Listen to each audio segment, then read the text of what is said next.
Hello and welcome back to Work Wives. Hello, Anne. Hey, how are you? Oh, I'm lovely now that you've sung to me as a... I've got a low, raspy voice because I'm getting over a cold with a cough. I actually love having a cold for that very reason because I'm such a high voice.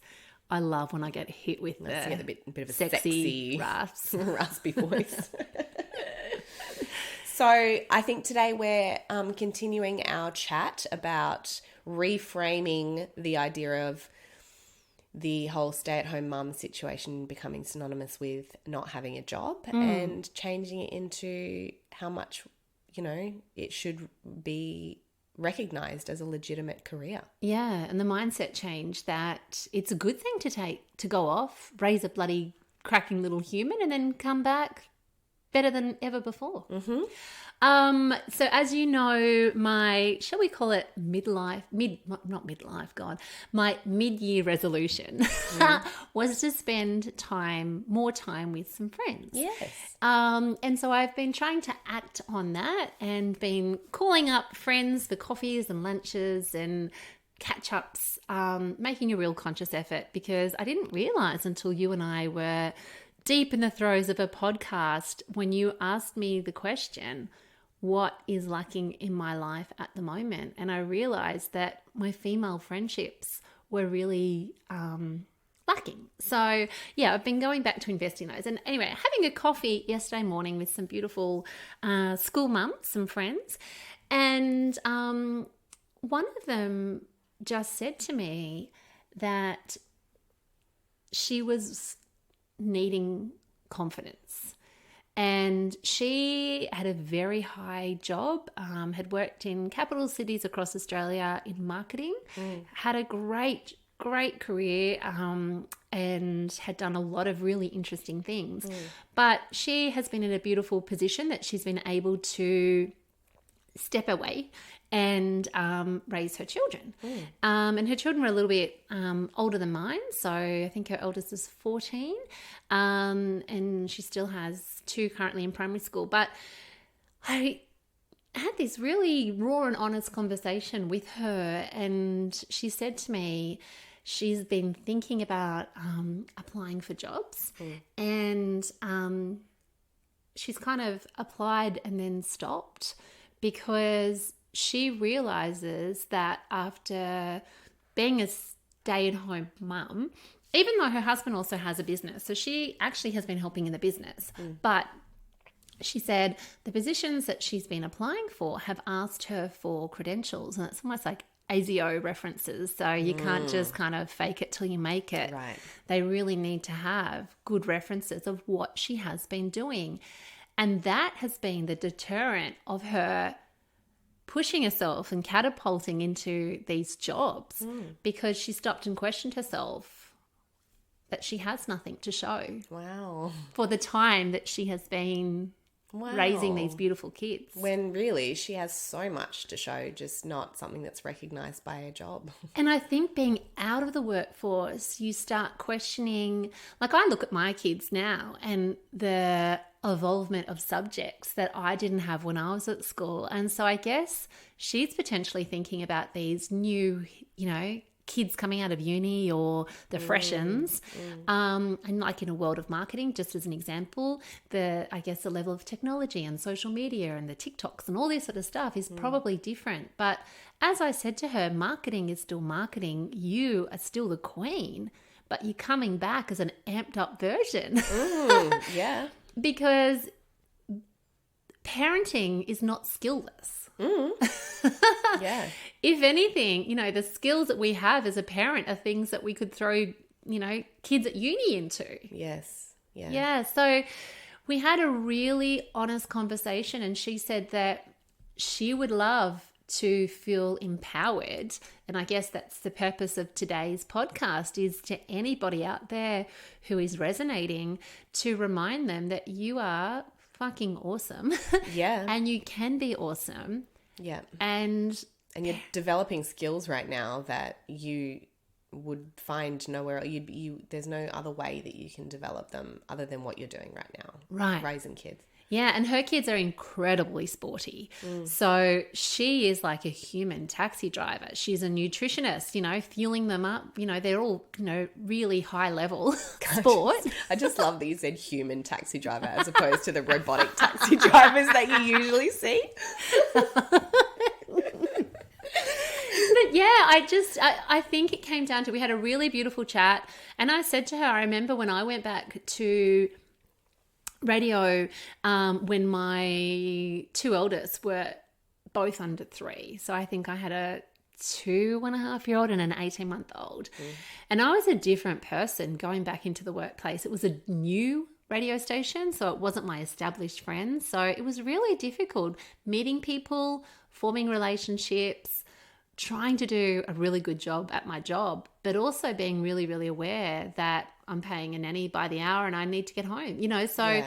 I tell you what, I was dynamo because I had to get what I had to get done really, really quickly and efficiently. And I think I was actually a better employee from being a mum. Yeah, right. So I think it's really important to empower women that taking time out, whether you're a present mum or your kids are at uni, but you aren't back in the workforce, whatever your reason, I just want to really fire you up and remind you that you are so worthy. And when you go back and you apply for that job, you've got this. Yeah, nice. That's a great message. Yeah. It's interesting that you say that because I actually had a chat with my friend the other day who said to me, she called me and said, I've been listening to your podcast and I'm so enthralled by listening to you and Sarah chatting.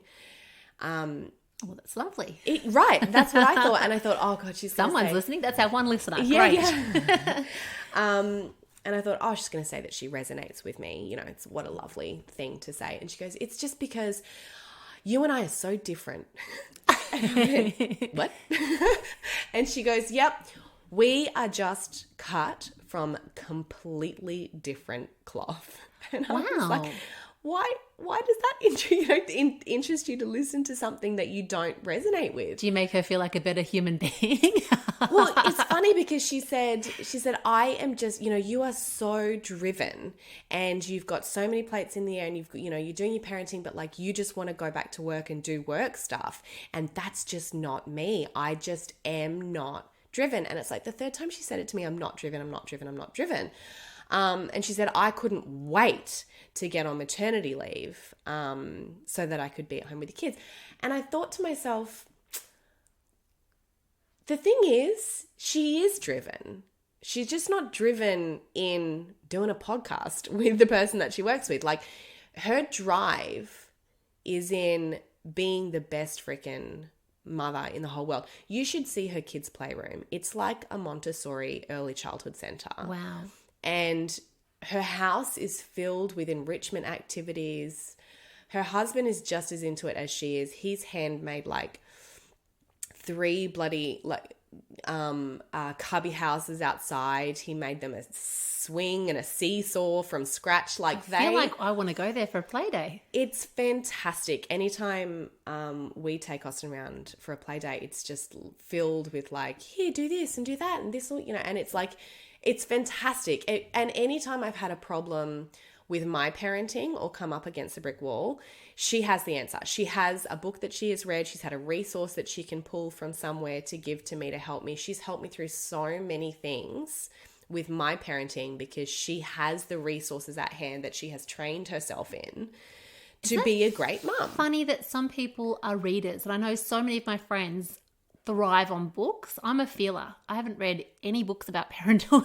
It's go with the heart. So I find that interesting, and I love, I'm intrigued. What's her background? Like, why is she She's a psychologist. Wow. Okay. So that definitely, like, her education plays into how she's raising a kid. So she has come from something that, you had to work really hard to achieve. So she's obviously, when she's saying to you, that you're driven, I don't think you're not driven to sit down and study and pass psychology, So it's funny, the mindset, right? That she doesn't think that her setting her children up in this beautiful environment and having them thrive. Yeah. That doesn't count for See, I think that's amazing. Like, Right? yay you, because there's days where I'm like, I can't be bothered pulling the paint out because I've just cleaned. So Yeah. And I think and here's she's a tablet. She's also still working part-time. She's pregnant with her third kid, so she'll be back on maternity leave soon, but And she's not driven. She doesn't see herself as driven. No. That's fascinating. Right? I think you can only really call yourself not driven if you're spending every hour that you're not made to be at a job that pays you money in exchange for doing work. If every other hour of your life you're not just sitting on the couch with a bag of potato chips, watching Netflix and telling your kids or whoever in your life to bugger off because and we're all doing the best that we can. Everybody that I know is in such different stages of life or mindset. You and I are different. I love being with my kids and, you know, being present and a fun mum and interactive. And we're all just doing the best. You know, some people have financial hardships. Like, that's the thing, right? That we just don't give ourselves enough credit for. And she, you know, when we go over to her house, she'll be like, what does Austin want to eat? And she'll pull out of like the fridge all of these different amazing options that I wouldn't have thought to feed him for a meal because he doesn't want, you know, the pasta that we've cooked The nuggets to and have chips. for dinner. He wants like, and she'll have all of these. She unlocks her brain in ways that are incredible for parenting. Whereas I realized this morning when I dropped Austin off at kindy and looked at him for probably the first time of the day, I realized his shirt was on backwards and I'd forgotten to bring him a jumper and my shirt was on inside out. So this is She's how... probably at home knitting the jumper with Right? the kids and making the wool from the sheep on the farm and finding out how it came into fruition. She's wonderful. Right? So we each thrive in different areas.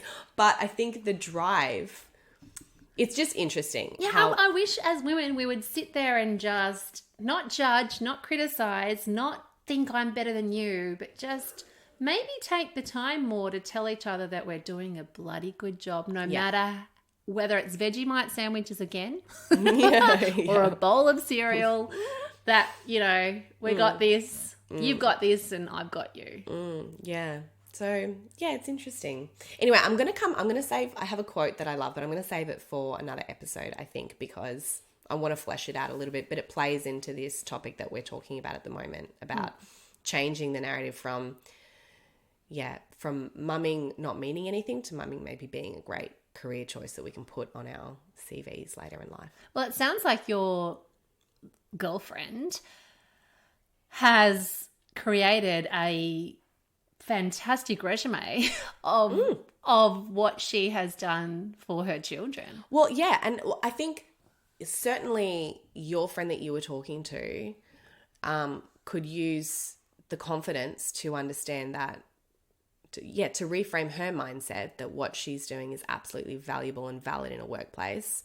And for my friend to understand that drive doesn't always just look like having a 9-to-5 job. Yeah. Drive can be in so many different areas of And life. I feel like if my friend had the confidence, if she could see what I see in her, she would be strutting to that interview, that she wouldn't be floundering over what to put on her resume, or she could sit there and wholeheartedly put in her references and say, you know, I've been a mum and these are my skills and I'm amazing because of it. I wish she could see what I saw. Yeah.